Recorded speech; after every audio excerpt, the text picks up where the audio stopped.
Welcome back to another review by Mega Train Lover.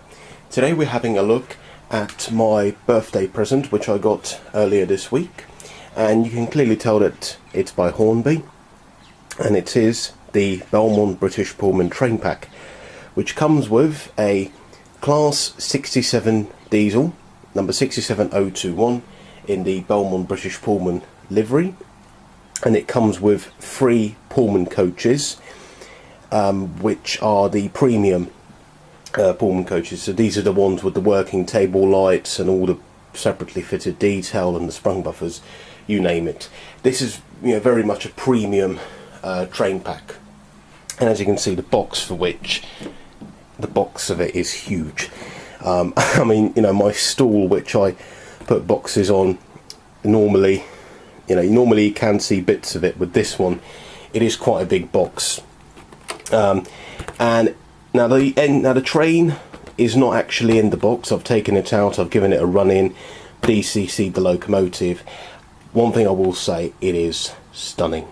I mean, already on the box, on the box artwork, you can tell that this is a beautiful looking train pack. So here's some description on this particular train pack. So the Belmond British, so if you want to pause, you can read it. I'll just put it into shot. There we go. So you can pause it if you'd like to read what's on the box.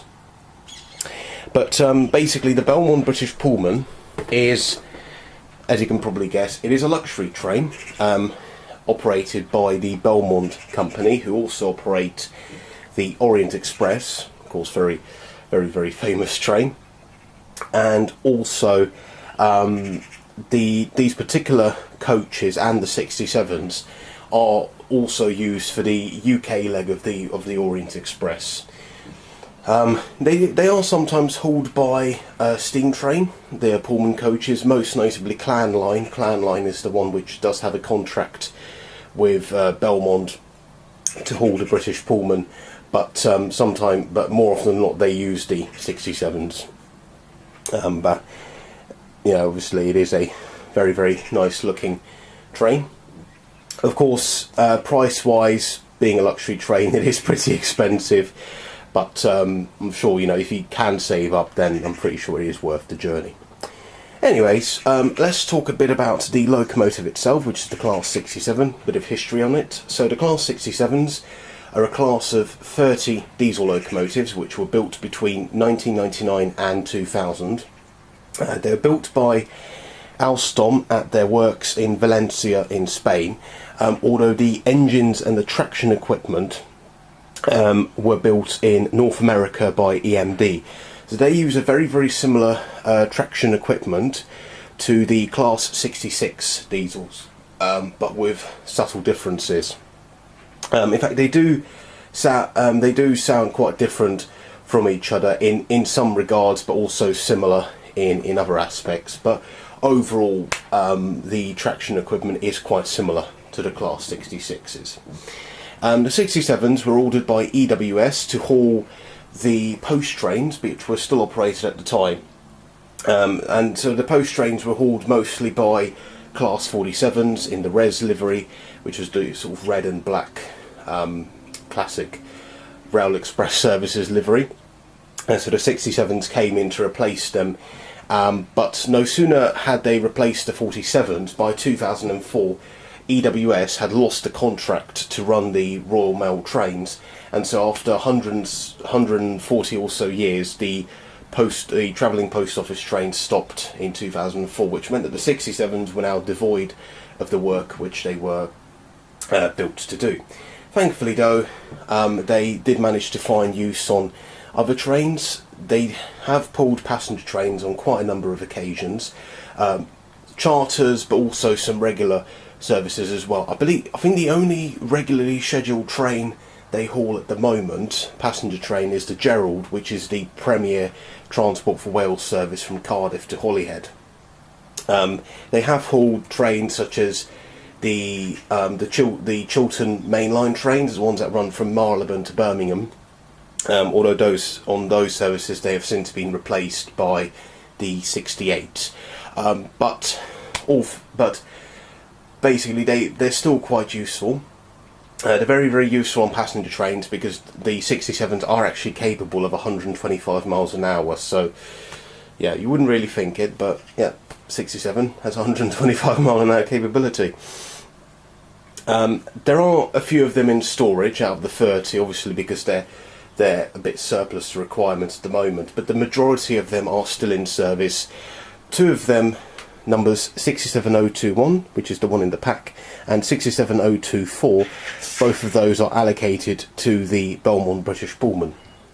And they often work these trains top and tailed, so you'd have you'd have a 67 at each end, basically.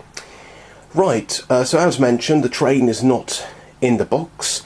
The box is the newer style Hornby packaging with the sort of egg box material, as I like to call it. So gone are the polystyrene packaging. You get the egg box material. The locomotive itself sits in the ice block, the standard ice block that you have come to see from Hornby for the past few years now. The coaches are wrapped in sort of plastic film, but yeah, but it is a much better packaging compared to what it used to be with the polystyrene and stuff. Anyway, what we're going to do is we're going to put the box to one side, and we're going to have a look at the locomotive first, which is right here. Wow.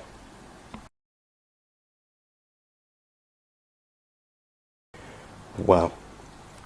Alright, the first thing I want to mention before we go on to the detail, it is really heavy. It is one of the heaviest locomotives I've ever held. Thanks largely, not only because it's got a die-cast chassis behind the body, but the fuel tank here is made of die-cast as well. And I believe the battery box here, that's die-cast. But, there is quite a bit of die-cast. The body itself is plastic, but underneath is pretty much all die-cast, which gives it loads and loads of traction. So, if this has problems with wheel slip, then I'd be very, very surprised. But, my gosh, just look at this engine.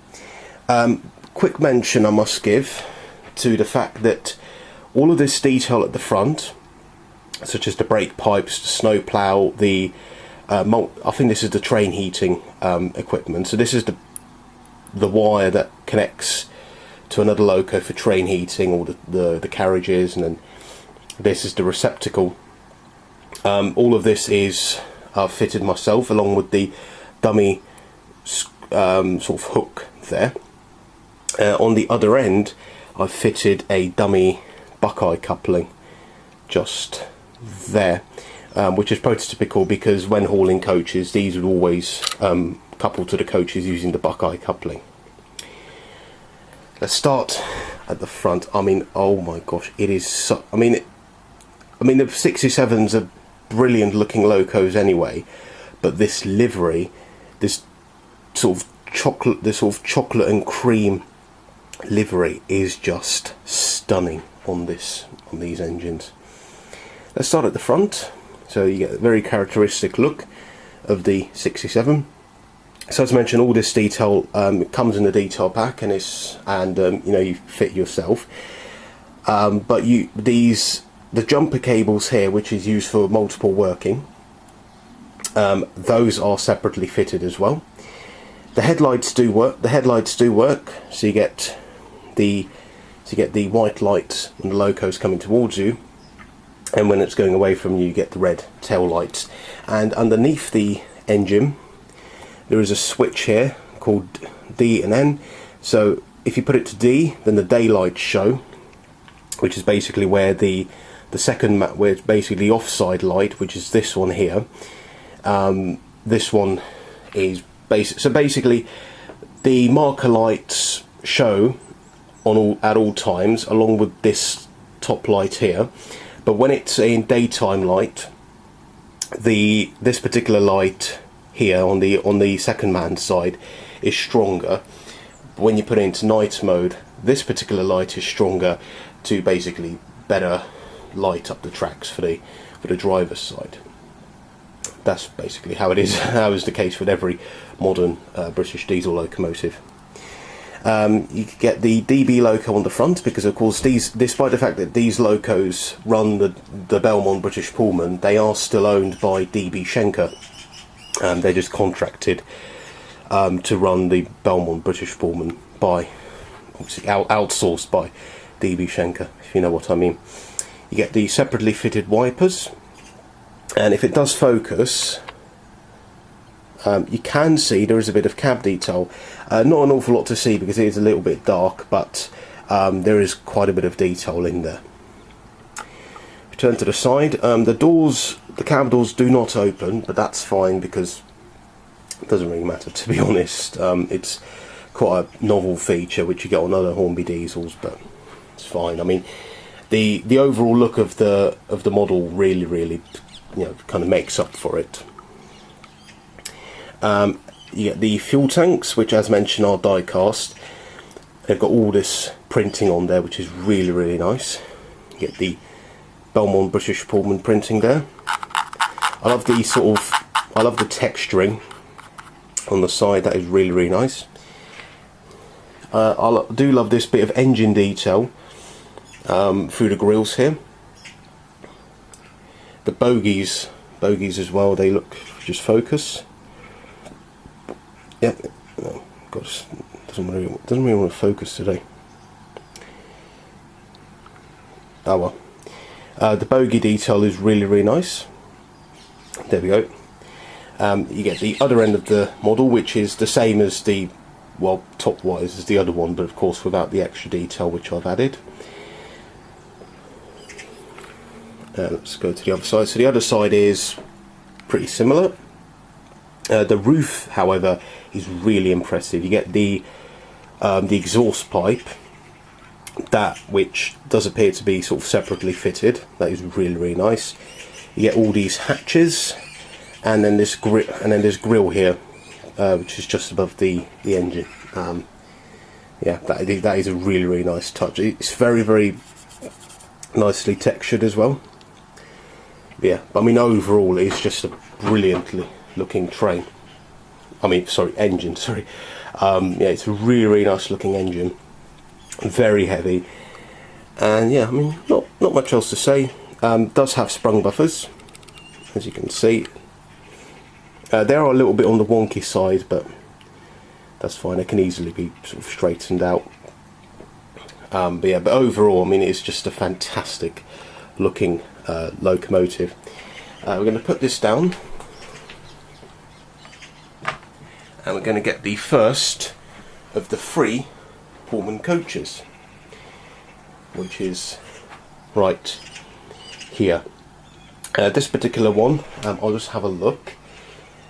This particular one is a K-type first parlour car, and this one, and there's 2 of these. The first one is, if we focus on the name, it is Lucille. Hopefully I pronounced that correctly. If not, please let me know. But I mean, wow, these are just absolutely beautiful.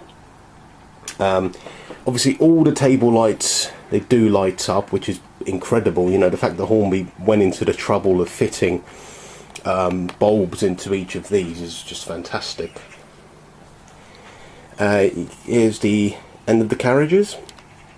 You get sprung buffers, you get all the separately fitted details such as the handrails, all this wiring and stuff, everything. It's really nicely detailed. I mean, and the livery is just exquisite. It's just, you know, really exquisite looking coach, which is, you know, how it should be because it's a luxury train. But yeah, wow, we just focus slightly. Yeah, there we go. But I mean, yeah, overall, I mean, it's just a beautiful looking coach. It is a little bit light, but it doesn't really bother me too much because it is a coach. It's not meant to provide any traction. Although I don't feel like this would fall off the rails. It's not extremely light, but yeah, but it's not too heavy either. It's just the just a right kind of weight, if you will. I love this sort of extra detail on the roof as well, with the vents and all the wiring and stuff. But yeah, I mean, overall a beautiful looking coach. So this was Lucille, which is a parlour car. If we put that next to the engine. Now here is the second parlour car, which is the same type as Lucille. This one is called Xena. Hopefully I pronounced that again correctly as well. Again, you know, if not, please let me know. I mean, I'm all open to, you know, corrections and stuff. That's how I'm all open to feedback. That's how I keep improving these videos. But yeah, Xena looks really, really nice as well. Not much to say because the detail on her is very similar to Lucille. Sprung buffers and all. But yeah, it's just a beautiful looking coach. Yeah. One thing which I must mention is the gangways at the ends, the doors, they are actually removable, so you can actually take these off and, you know, simulate how in real life obviously these would be taken off when coupled together to allow people to walk between the coaches. Let's just put that back on. But yeah, overall, I mean, it's just a fantastic looking coach. Let's put Xena down, and last but not least we'll have a look at the third coach. This particular one is a kitchen car. This one is called Ione, or Ione. Ione. I don't know. Do correct me, please, if you know. The main difference between Ion and Lucille and Xena is the fact that this does have a kitchen, which is just located here. So if you look, so if we just compare Xena, for example, you can clearly tell that there is an extra window there. There's no other windows on this coach. So obviously that's for the lavatory or the toilet, and this here is for the kitchen. If we just put it down, Xena, and have a look, so you get this extra bit here where the kitchen is located, and I believe this is where the lavatory or the toilet is, however you wish to pronounce it. But yeah, I mean, this coach, I'm not going to pronounce its name again in case I offend anyone by mispronouncing her name. This coach looks really, really nice as well. I mean, they all do. It's just I mean, it's overall, it is just a beautifully exquisite train pack. Yeah, let's focus. Yeah, not much else to say. I mean, it is just beautiful, absolutely beautiful. The livery, the detail, everything is just beautiful about these coaches. The locomotive itself looks stunning as well. On the kitchen car, you get this extra vent here to obviously denote the fact that it is a kitchen, and in addition you get the two vents which you get on the other two coaches as well. Right, now appearances are one thing. How does the train actually perform? So how does the loco perform? How do the coaches run? Let's find out.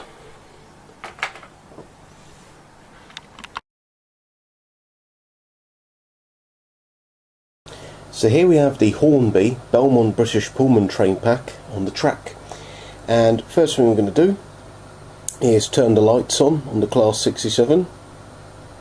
There we go, and we're just going to take a look around the train because it just, as you can see, looks absolutely gorgeous.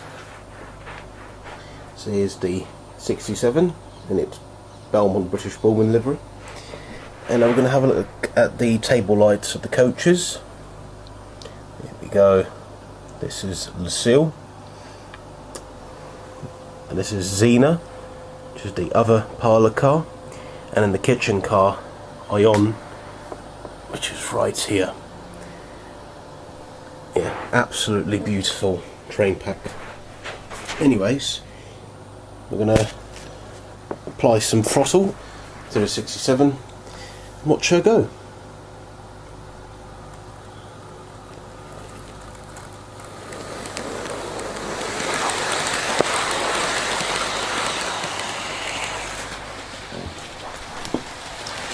away she goes.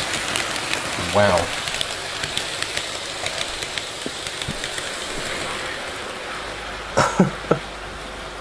I mean, there's just no words to say, really.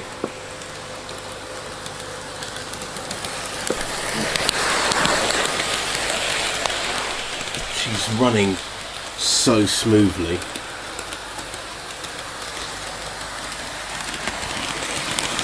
And the coaches are coming along really, really nicely as well.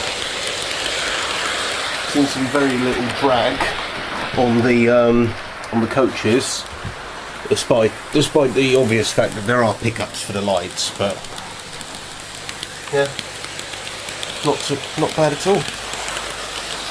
Anyway, let's get a few line side shots.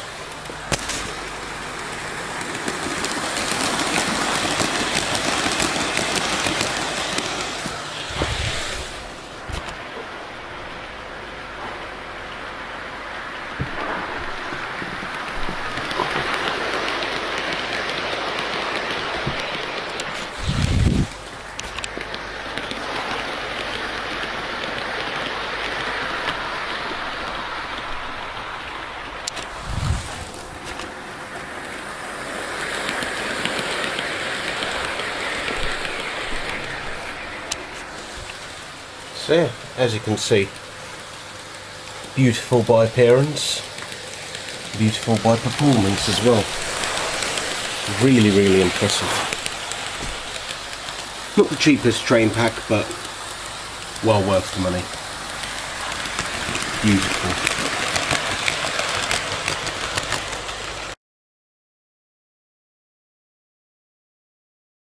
So just to conclude this video, she's highly recommended. Obviously, if you can get hold of her, then I definitely recommend it. This is such an amazing birthday present for me. I absolutely love it.